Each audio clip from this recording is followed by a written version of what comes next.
इलेक्सना जानोसै बावला फिथा हादोंनो माहाबा बहाबा सेक दानना होदोंनो माला होगोनलै नोंना सरकारा 25 तारिखसिमल'सै दा बिनि सिगांनो आं नोंथांमोननि थाखाय मोनसे मोजां एप्लिकेशन लानानै फैदों जेराव नोंथांमोना बे एप्लिकेशननिफ्राय गोरलैनो रां आर्निं खालामनायजों लोगोसे नोंथांमोना बेवहाय गावनि मोजां मोननायखौबो सायख'नो हागोन आरो सबसे मोजांसिन बाथ्राया बेसो जायफोर हौवाफ्रा दासिमहालागै हाबा खालामनो साननानै हिन्जाव मोनाखै स' नोंथांमोननि थाखाय नैबे एप्लिकेशना इम्पर्टेन्ट स' नोंथांमोना डाउनलड खालामनानै फेस भेरिफिकेसन खालामनानै नोंथांमोना गोरलैनो बेवहाय हिन्जाव सायख'नानै मोननो हागोन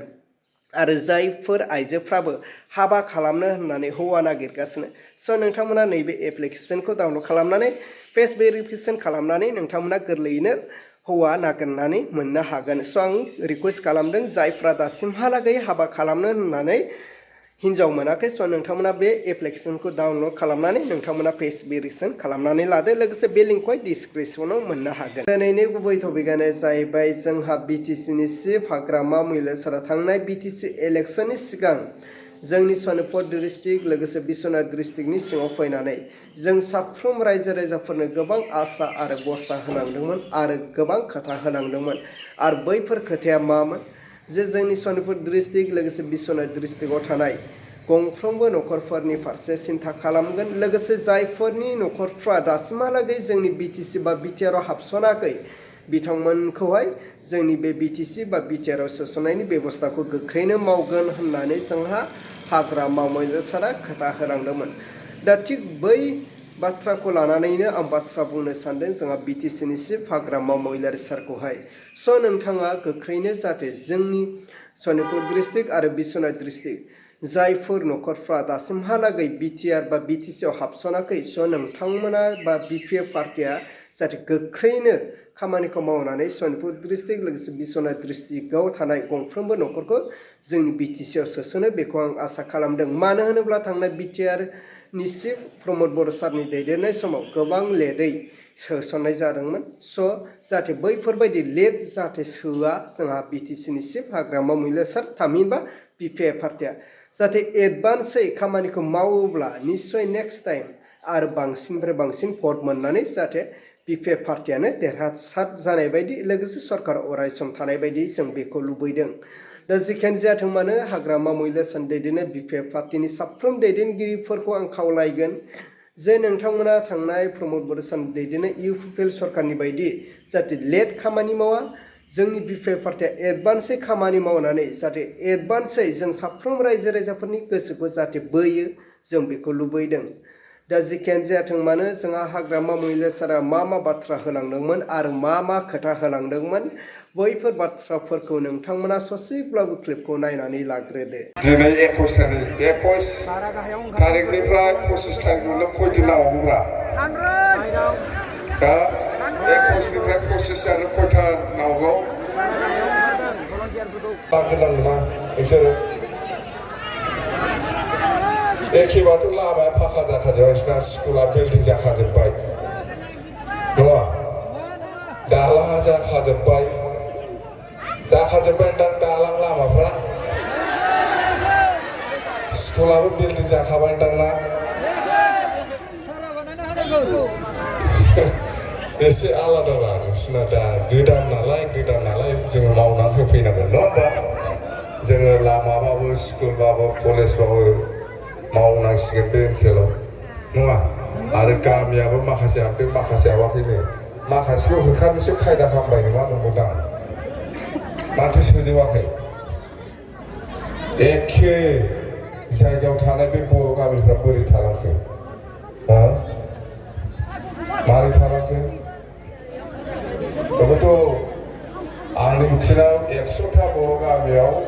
20-25टाल' हाबदों 75%आनो थालांदों नंगौना ना नङा हाबखाजोब्बाय ना बहाय टाउनसिम धेकियाजुलि टाउनखौ मोनबाय दाना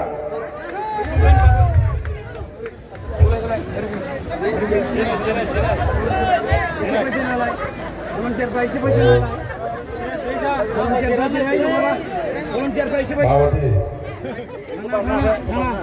जाखाजोब्बाय नङा देला जाखाजोब्बायलै माथो प्रमद बर'आ माथो खालामफैथारबाय माथो फिथा होसोफैदों होननाय खोनादों बे बांला एक सप्तायाव मा खामानि मावनांदोंमोन इलेक्सना जानोसै बावला फिथा हादोंनो बहाबा सेक दानना होदोंनो माला होगोनलै नोंना सरकारा 25 तारिखसिमल'सै दिनै 21 तारिखनिफ्राय 25 तारिख मोननो खयदिन नांबावगौब्रा दा 21निफ्राय 25 जानो खयथा नांगौ सानब्रैयाव सेकआ दानना होदो नङा होमबा सानब्रैयाव सेक दानना होग्रा बोसोरबा बारलांबाय आरो बेथ' जेनेबा दिखियाजुलि बे भालुकफुं ओनसोल बै जयसिद्धि ओनसोल बेफोरो गहपुर ओनसोल बेफोर ओनसोलफ्राव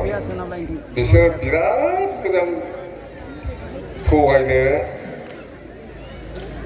नागिरदों गोदान नालाय जोंखौथ' हजोंहाय हाखाला थगायनो जोंखौ हाला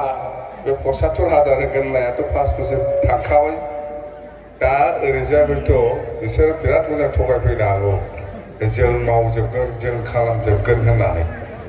बेबादि मावगोन खालामजोबगोन होननानै खालामैनि प्रमानाथ' उदालगुरि नोङो माजबादफ्राव नुखाजोब्बाय नङा होमबा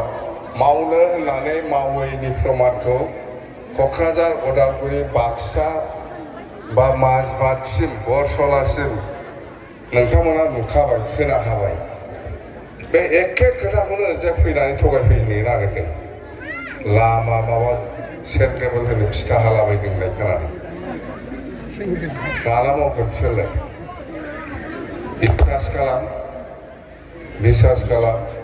नोंथांमोननि बे ओनसोलाव हानि समस्या दं जों मिथिगौ बिटिसिआ माजों जन्म जानाय बे हाखौनो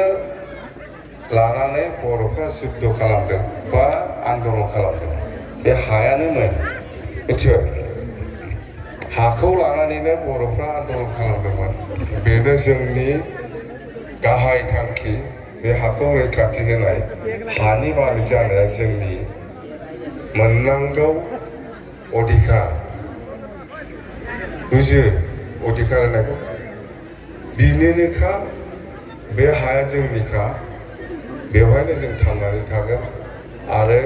बे हाखौ जोङो मालायनो हगारनो हाया हाखौ लानानै आन्दलन खालामाखै होनबा आन्दलना माखौ लाना खालामा बर'आ बर' हिसाबै थांनानै थानो हानायनि अधिकारखौ जोंनो नांगौ जोङो जों बर' रायलायो जोङो बर' जोंहा धर्म दंखायो अब्ला मानव गिदिर रायजोफोर नोंथांमोना नुबाय खोनाबाय बुजिबाय दा नोंथांमोना बेनि सायाव मा कमेन्ट खालामहरो नोंथांमोननि गोसो सिंनि साननायखौ कमेन्टनि गेजेरजों फोरमायहरदो अब्ला रायजोफोर दिनैनि भिडिअखौ आङो बेखिनियावनो फोजोबबाय भिडिअखौ मोजां मोनदोंब्ला लाइक लोगोसे चेनेलखौ मोजां मोनदोंब्ला साबस्क्राइब